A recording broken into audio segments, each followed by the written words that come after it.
Halo teman-teman, balik lagi di channel Bisikan Misteri Official. Tempat di mana cerita-cerita horor dari seluruh penjuru Indonesia dibisikkan ke telinga kalian. Pelan-pelan, tapi bikin merinding sampai ke tulang. Malam ini, gue bakal bawa kalian ke Bandung. Ke sebuah kosan tua yang kelihatannya biasa aja, tapi ternyata menyimpan satu rahasia menyeramkan. Cerita ini bukan cuma soal kamar yang dingin atau bangunan tua, tapi tentang satu foto sederhana yang ngebuka tabir sosok yang seharusnya nggak ada di sana. Siap-siap, matiin lampu, pasang headset, dan jangan nengok ke belakang. Dan seperti biasa, jangan lupa like, komen, dan subscribe, karena setiap harinya kita bakal bahas cerita-cerita horor nyata yang mungkin kejadian juga di sekeliling kalian.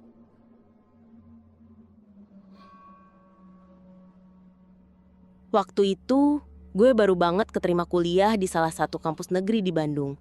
Seneng banget pastinya, karena perjuangan masuknya nggak gampang, dan akhirnya bisa ngelepasin status anak rumahan yang hidupnya cuma di Jakarta. Tapi di balik rasa senang itu, ada satu hal yang harus gue urusin cepat, tempat tinggal. Bokap sempat nawarin gue tinggal di rumah saudara, tapi entah kenapa gue ngerasa pengen mandiri, ngerasain hidup sendiri dan jadi anak kos yang beneran ngerantau. Gue cari-cari kosan yang dekat kampus dan ketemu satu di pinggiran jalan kecil yang katanya sih cukup strategis. Pas pertama datang ke sana bareng teman, dari luar bangunannya kelihatan udah tua. Catnya agak mengelupas, ada tumbuhan rambat di dinding luar dan gerbang besinya udah berkarat. Tapi herannya, justru itu yang bikin gue tertarik. Ada nuansa jadulnya gitu. Kayak rumah zaman dulu yang masih berdiri kokoh walau udah lama ditinggalin waktu. Ibu kosnya namanya Bu Ati. Orangnya baik dan kalem. Pas ketemu gue, dia langsung nyodorin kunci dan ngajak gue ngelihat kamar kosong yang ada di lantai 2, paling pojok. Katanya kamar itu baru aja kosong 2 minggu lalu. Gue sih gak mikir aneh-aneh. Namanya juga anak kos baru, yang penting murah, nyaman, dan dekat kampus. Waktu naik tangga, perasaan gue mulai gak enak. Bukan karena ada yang aneh, tapi karena suasananya sunyi banget. Kayak gak ada kehidupan sama sekali di lantai 2. Padahal Bu Ati bilang di situ ada 3 kamar lain yang juga masih ditempatin. Tapi suara-suara orang atau aktivitas biasa tuh gak ada sama sekali. Yang ada cuman suara langkah kaki gue dan Bu Ati di tangga kayu yang udah mulai bunyi krit-krit tiap diinjek. Begitu nyampe di kamar, gue langsung masuk. Kamarnya cukup luas sih, ukurannya sekitar 3 kali 4 meter. Ada jendela besar di ujung yang langsung ngadap ke halaman belakang yang penuh pohon bambu. Di dalam udah ada kasur tipis, lemari kayu tua, meja belajar kecil, dan satu cermin besar nempel di dinding samping kasur. Gue sempat lihat ke arah cermin itu dan mikir, wah lumayan nih buat ngaca sebelum berangkat kuliah. Walau agak burem, tapi masih bisa dipakai. Yang bikin gue ngerasa aneh adalah hawa di kamar itu. Adem, tapi bukan adem yang nyegerin. Lebih kayak hawa dingin yang nempel di kulit, bikin bulu tangan gue merinding. Tapi ya namanya juga kamar tua. Gue pikir mungkin udah lama gak ada yang nempatin, jadi udaranya belum normal aja. Gue gak terlalu mikirin itu dan langsung oke buat ambil kamar ini. Beberapa hari kemudian gue resmi pindah. Bawa koper, bantal, dan beberapa barang yang cukup buat hidup sendiri. Setelah beberes, naruh barang-barang dan beresin kasur, gue duduk di ujung ranjang sambil ngerasa bangga. Akhirnya anak rumahan ini jadi anak kos juga, kata gue dalam hati. Iseng gue ambil HP dan foto kamar dari sudut kasur. Gue berdiri, ngambil selfie dengan latar belakang kamar gue yang masih kelihatan rapi. Di belakang gue ada lemari, jendela, dan tentunya cermin besar itu. Gue kirim ke nyokap pakai WhatsApp sambil ngetik. Nih mah, kosan anakmu akhirnya resmi jadi anak rantau. Beberapa menit kemudian, nyokap langsung nelpon. Suaranya gemeteran, bener-bener beda dari biasanya. Itu siapa yang di belakangmu, Di? Gue ngernyit. Hah? Maksudnya mah? Gue sendirian di kamar kok. Di foto itu, coba kamu lihat lagi. Di kaca belakang kamu, itu siapa? Ada cewek berdiri, rambutnya panjang, nutupin muka. Kamu sama siapa di kamar? Gue langsung buka galeri dan jantung gue langsung berdebar gak karuan. Di foto itu, di cermin yang ada di belakang gue, beneran ada bayangan cewek berdiri. Posisinya di pojokan kamar, setengah badan kelihatan dengan rambut panjang hitam yang nutupin seluruh wajahnya. Bajunya putih kusam dan badannya diem, gak kelihatan gerak. Tapi jelas dia ada di sana, di cermin. Padahal waktu gue ambil foto itu, gue sendirian, gak ada siapa-siapa.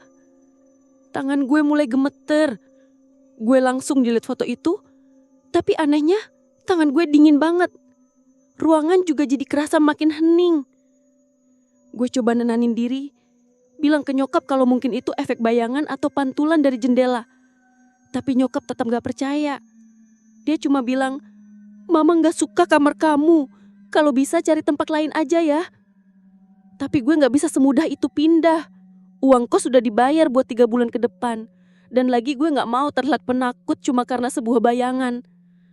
Walau dalam hati, jujur, gue mulai ngerasa gak tenang. Malam itu sebelum tidur, gue sempat berdiri depan cermin sambil ngecek sekitar. Gue celingukan gak ada siapa-siapa. Gue coba tersenyum, bilang ke diri sendiri, "Udahlah, cuma halusinasi." Tapi begitu gue matiin lampu dan rebahan, gue ngerasa aneh lagi. Kayak ada yang ngeliatin gue dari arah jendela, atau dari arah lemari, atau bahkan dari cermin. Tapi gue gak berani buka mata. Gue cuma tarik selimut dan maksa tidur. Padahal suara detak jam dinding makin keras. Dan gue bisa denger jelas napas gue sendiri. Tapi kayak ada satu nafas lain yang gak sinkron. Satu nafas yang lebih berat dan pelan. Besok paginya, begitu matahari mulai masuk lewat jendela kamar, gue bangun dengan badan yang berat banget. Rasanya kayak abis lari jauh, pegel semua. Malam itu gue memang sempat kebangun beberapa kali, tapi gue paksa tidur lagi. Gue gak berani lihat sekitar kamar. Dan jujur aja, gue masih mikirin bayangan di cermin kemarin. Gue duduk di kasur, buka HP, terus buka galeri. Walaupun udah gue hapus semalam, tapi entah kenapa jari gue pengen banget ngecek ulang. Dan bener aja, fotonya udah gak ada. Tapi sisa rasa dingin di dada gue belum hilang. Apa yang gue lihat semalam beneran gak bisa gue lupain. Bayangan cewek itu terlalu nyata, terlalu jelas untuk disebut ilusi. Gue coba alihin pikiran, beresin meja, nyiapin ke kampus, ngopi sebentar sambil buka jendela. Tapi jendela kamar gue ngadep langsung ke halaman belakang yang penuh pohon bambu. Dan entah kenapa suasana halaman belakang itu aneh, kayak hening yang gak wajar. Gak ada suara angin, gak ada suara burung, jangkrik pun enggan berbunyi. Cuma daun-daun bambu yang sesekali gerak pelan, kayak ada yang jalan ngelewatin bawahnya. Gue langsung tutup lagi jendelanya, males lihat-lihat yang bikin merinding. Sepulang kuliah, gue coba cari tahu soal sejarah kosan ini. Gak nanya langsung sih ke Bu Wati, takut dikira aneh. Jadi gue ngobrol santai aja sama anak-anak kos yang lain. Tapi anehnya, 2 kamar di lantai 2 yang katanya masih ditempatin, kayaknya gak ada penghuninya. Gak pernah kelihatan ada orang keluar masuk. Pintu kamar mereka selalu tutup rapet. Bahkan gue sempat ngetok satu pintu kamar waktu sore. Gak ada jawaban sama sekali. Tapi pas malam, gue sempat dengar suara kursi diseret pelan dari kamar sebelah. Waktu makan malam, gue turun ke dapur bawah. Di situ ketemu satu cowok, anak kos juga, namanya Raffi. Dia udah setahun lebih tinggal di kosan ini. Gue iseng cerita, "Bro, lu ngerasa gak sih kamar di atas tuh hawanya dingin banget?" Raffi diam sebentar, terus nyeruput teh manisnya. "Kamar lu yang pojok." Gue angguk. Dia ketawa kecil, tapi bukan ketawa lucu, lebih kayak ketawa yang nutupin sesuatu. "Dulu ada yang tinggal di situ, cewek, anak FSR di ITB. Dia gak pernah keluar kamar. Serius, kalau ketemu juga tatapannya kosong gitu. Beberapa anak bilang dia suka ngomong sendiri malam-malam, tapi gue pikir wajar ya, mungkin stres tugas. Sampai akhirnya dia bunuh diri. Gue langsung berhenti ngunyah mie instan. Serius bro? Serius? Gantung diri? Di depan cermin katanya. Makanya cermin itu gak pernah dicopot. Dulu pernah dicopot, tapi malah banyak kejadian aneh. Barang-barang meledak sendiri, suara orang nangis tengah malam. Jadi dibiarin aja nempel di dinding. Rasanya jantung gue berhenti berdetak sejenak. Terus ada yang lihat dia? Tanya gue pelan. Ya, kalau lu nanya gitu, artinya lu udah lihat sesuatu ya gak? Gue diem, gak mau cerita banyak, takut makin parno.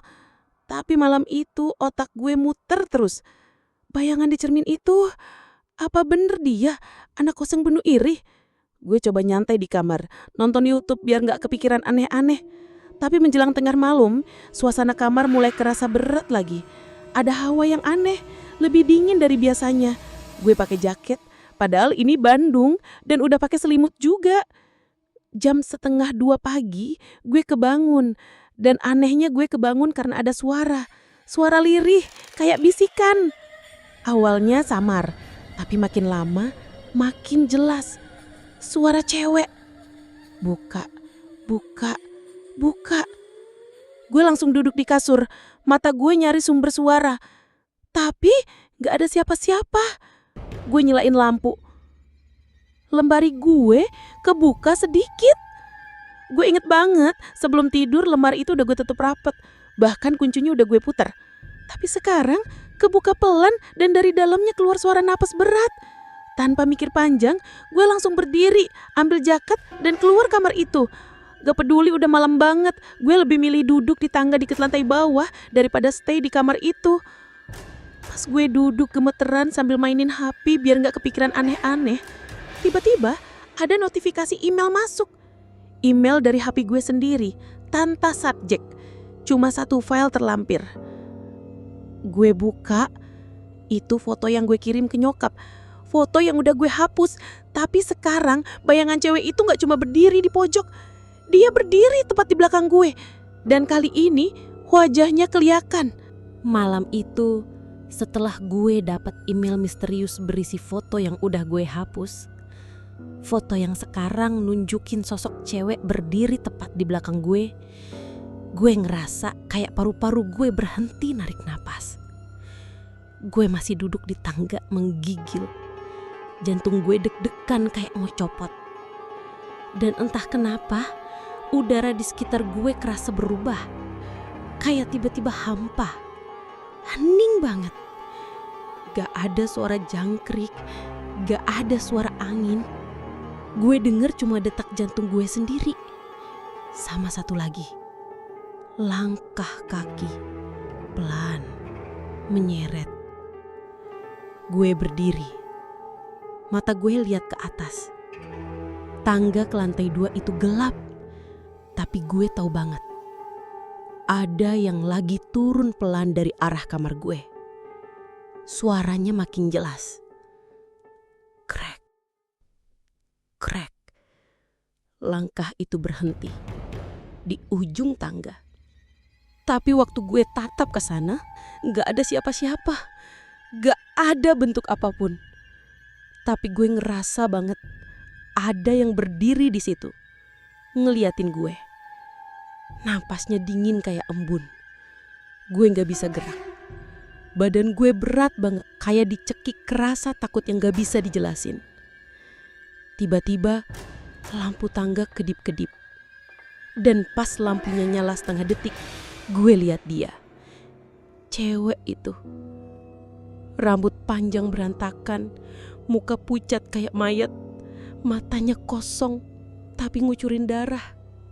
Gue langsung lari keluar rumah kos. Gak peduli kaki gue belum pakai sendal. Gue lompat pagar, lari sampai depan warung seberang. Duduk ngos-ngosan sambil nelfon nyokap. Kali ini gue gak bisa tahan.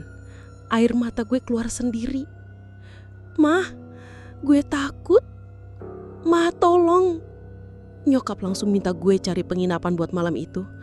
Katanya besok pagi dia bakal jemput gue langsung dari Jakarta. Akhirnya gue nginep di losmen kecil dekat kampus.